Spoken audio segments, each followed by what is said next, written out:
2400 तीर्थंकर भगवान की, 3 कम 9 करोड़ मुनिराजों की, आचार्य शांति सागर जी महाराज की, आचार्य श्री विमल सागर जी महाराज की, आचार्य श्री सरमती सागर जी महाराज की, आचार्य गुरुदेव सुंदर सागर जी महाराज की, गुरुदेव समंत भद्र स्वामी की। नमस्ते।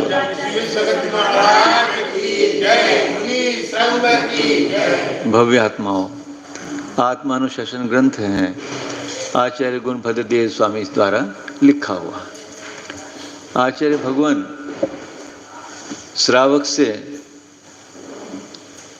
मुनि की यात्रा कराते कराते मुनि के अंदर भी जो राग द्वेष रूपी पंख बैठा हुआ है या कषाय रूपी मल बैठा हुआ है, उसने बहुत तो कम कर दिया है, परंतु वो कुछ अभी ऐसा भी है जो उसको भी दिखाई दे नहीं रहा, पर अभी है, उसको भी निकालने का प्रयत्न कर रहे हैं।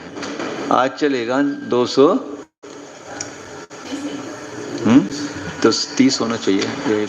हाँ हाँ।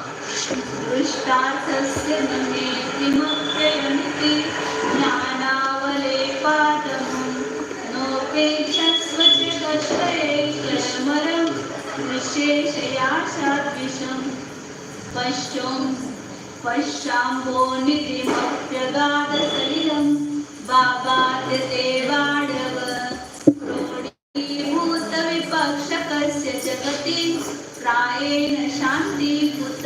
हाँ, बहुत सुंदर है। देखो,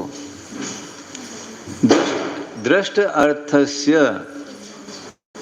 न मे किमपि अयम इति ज्ञान अवलेपात अमुम।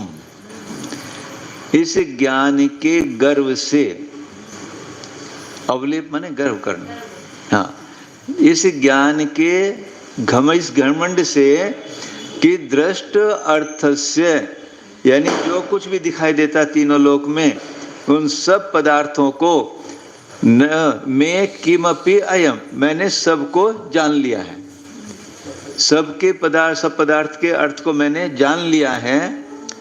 जो इसका घमंड मत कर, इस बात को तू गर्व न कर। क्यों न कर? कहते हैं न अपेक्षस्व जगत त्रय एकदम्रम निशेषया आशाद विषम। ये आशा रूपी विष ऐसा है, भले तूने सब कुछ जान लिया है, पर तृष्णा रूपी अग्नि ऐसी है कि तुझे वो एक डमर, मतलब ये ऐसा दुष्ट तीनों जगत में एक ऐसी है ये आशा रूपी तृष्णा कि ये तुझे ये नष्ट कर देगी। क्यों? पश्य अम्बो निधि, कहते हैं कि देख समुद्र की निधि को देख, उसमें अगाध सलिलम, अगाध पानी रहते हुए भी बाध्यते बड़वा, क्या बड़वा नल उसको नहीं पीती? समुद्र के पानी को भी पूरा पी जाती है बड़वा नगली ऐसी। इसी तरह तेरे अंदर जो ये अभिमान के मैंने सारे जगत को जान लिया है, सब कुछ जान लिया है, तो आशा तृष्णा रूपी अग्नि तेरे इस घमंड को भी चकचूर कर देगी, नष्ट कर देगी। क्रोडीभूत विपक्षकस्य, जिस उसका उदाहरण दिया, यदि किसी के नजदीक में विपक्ष यानी गोदी में, क्रोडीभूत मतलब गोदी में, विपक्ष माने शत्रु, यदि किसी की पास में शत्रु बैठा हुआ है, जगत में कोई आदमी के पास में यदि शत्रु है तो शांति से रह सकता है क्या? एक सेकंड भी शांति से नहीं रह सकता। प्रायेण शांति कुतः, उस आदमी को, उस व्यक्ति को शांति कैसे हो सकती है? कुतः शांति, उसको शांति शल्य बना रहेगा। यदि शत्रु बैठा हुआ है तो वो शांति उसको नहीं हो सकती। आचार्य कह रहे हैं कि तृष्णा रूपी अग्नि यदि तेरे अंदर है, भावार्थ बता रहे हो उसका, यदि तू कितना भी तपस्वी है, तो कितना भी शास्त्रों का ज्ञाता है, पर यदि कुछ भी आशा की एक कण भी तेरे अंदर है, तो उससे तू बेखबर होकर मत बैठ। क्यों? वो किसी से भी वो चिंगारी सुलग के तेरे इस सारे ज्ञान के घमंड को नष्ट कर सकती, मतलब ज्ञान को नष्ट कर सकती है, तो उसका गर्व मत कर। तो तृष्णा रूपी ऐसी अग्नि है, इसको तुझे पूर्ण नष्ट करना है। तो आचार्य कह रहे हैं कि जैसे कोई शत्रु अपने घर में बैठा हो, अपने पास में हो, तो तुम्हें शांति मिल सकती है? नहीं मिल सकती। जब तक तो वो पूर्ण उसको बाहर नहीं निकल जाए, तब तक शांति नहीं। मान लीजिए आपने कोई अपराध किया है और आपको जेल हो गई, और जेल होने पर आपको उसकी बेल मिल गई, जमानत मिल गई, और जमानत मिलकर आप घर पे आ गए, तो अभी आप पूर्ण मुक्त हो गए क्या?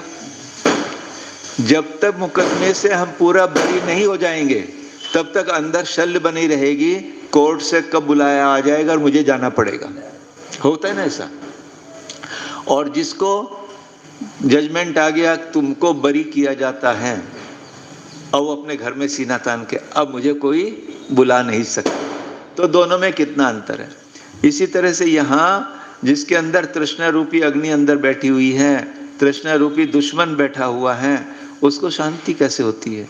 तो तू इस बात का गर्व क्यों कर रहा है कि बहुत मेरे को ज्ञान हो गया, बहुत मैंने व्रत आदि कर लिए, ज्ञान का तेरे अंदर क्यों इतना घमंड हो रहा है? देख, यदि तृष्णा का एक कण भी है, तो तेरे इस सब को, ज्ञान को वो नष्ट कर सकता है। बस पूर्ण करें। और पढ़ना है, पढ़ो, छोटा है। हाँ,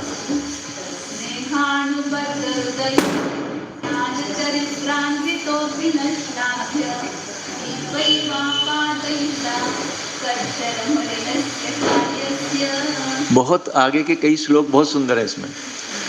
स्नेह अनुबद्ध हृदय, जिसके हृदय में स्नेह यानी राग बैठा हुआ है, जिसका हृदय राग से अनुबद्ध है। हम लोगों का राग से अनुबद्ध है या नहीं है? प्रेरणा जी, बहुत ज्यादा है, थोड़ा ज्यादा भी। भूमकर जी, क्या हो रहा है? ये सही कह रहे भैया, दिवाली का दिन सही तो नहीं पड़ेगा, जो वो कहेगी आपको तो सही कहना ही पड़ेगा। तो आचार्य क्या कह रहे हैं? ज्ञान चरित्रान अन्वितः अपि, वो भव्य जीव ज्ञान से और चारित्र से समन्वित होते हुए भी, उसके अंदर ज्ञान चारित्र की पूर्णता जैसी है, न श्लाघ्य है, वो प्रशंसा करने योग्य नहीं है। जिसके अंदर स्नेह यानी राग द्वेष से, जो राग से सहित है, वो प्रशंसा करने योग्य नहीं है, चाहे कितना ही ज्ञान चारित्र उसके अंदर है। क्यों? दीपक इव, दीव इव, दीपक की तरह। दीपक जैसे सारे संसार को सारे प्रकाशित करता है ना, जैसे ज्ञान प्रकाशित करता है, दीपक भी प्रकाशित करता है, परंतु अपादेयता कज्जल मनिनस्य कार्यस्य, पर उसका कार्य क्या है? दीपक का कज्जल, कालिमा को उत्पन्न करना। इसी तरह से वो राग क्या है? कालिमा को उत्पन्न, मलिनता को उत्पन्न करने वाला है। उस तरह से जैसे दीपक का प्रकाश है, पर के साथ मलिनता भी उत्पन्न होती है। इसी तरह से यदि तेरे अंदर राग है, भले ही तुम ज्ञान से कुछ भी प्रकाशित हो रहे हो, परंतु वो स्नेह, वो राग तुम्हारे अंदर मलिनता को उत्पन्न करने वाला है। इसलिए यदि ज्ञान को निर्मल करना है, तो राग को नष्ट करना पड़ेगा। थोड़ा सा भी नहीं। तुम हमको हरी बहुत हो, प्रेरणा करी बहुत है।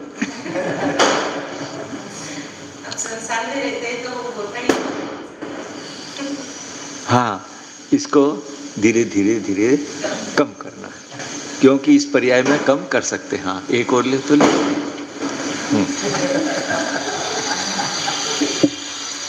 बहुत सुंदर है आगे का भी। हाँ,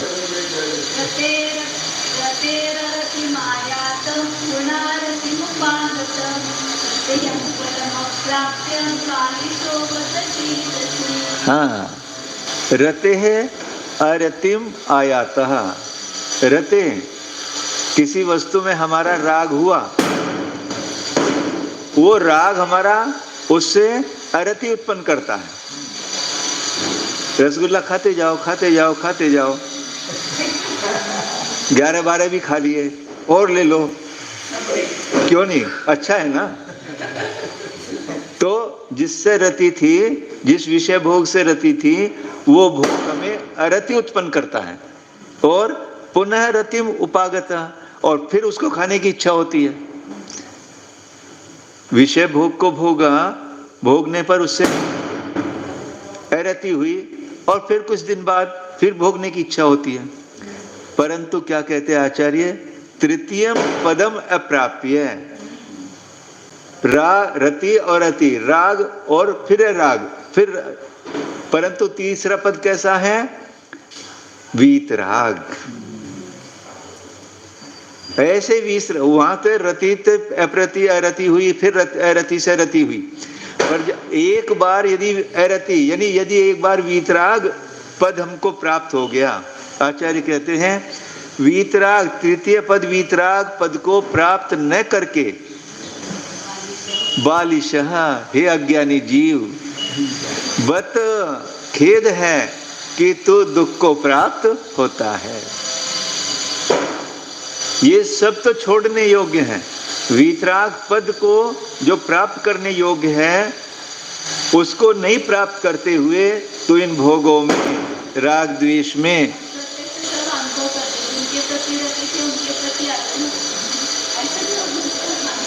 अभी वो शाम को कुछ काम न कहें, प्रेरणा का कहा हुआ। प्रेरणा ने उनको कहा भूमकर जी को शाम को पिक्चर देखने चलना है। पुरानी बात, अब तक तो पिक्चर देखने को हॉल में जाता नहीं। या इन्होंने कहा कि आज तो वीकेंड है, चलो अब बाहर चलते हैं, और मान लीजिए भूमकर जी को 8-9 बज गए आने में, तब देखो क्या होता है। तो जिससे रति थी उसी से रति, और वो रति के बाद फिर अरति, फिर अरति होता, और फिर रति। तो जो इससे भी छोड़कर, रति अरति को, राग द्वेष को छोड़कर जो तीसरा पद है वीतराग पद, उसको इस जीव ने अनादिकाल से नहीं प्राप्त करके क्या है, अज्ञानी बना हुआ है। हे अज्ञानी, बत खेद, आचार्य खेद प्रकट कर रहे हैं, आपने ऐसे जैन कुल में पाकर भी यदि आपने तीसरे पद की ओर कदम नहीं बढ़ाया, वीतराग पद की ओर नहीं चले, तो नहीं बढ़ने से दुख प्राप्त कर रहे हैं, सीधे सी, तो स्वयं दुखी हो रहा है। तो आचार्य कहते हैं अब इन सब से हटो, वीतराग पद की ओर बढ़ो, दिवाली पे संकल्प करो, 2 प्रतिमा धारण करनी है। प्रेरणा जी चलिए फोन करते हैं। बोलिए आचार्य गुरुदेव सुंदर सागर जी महाराज की, जावानी के ज्ञान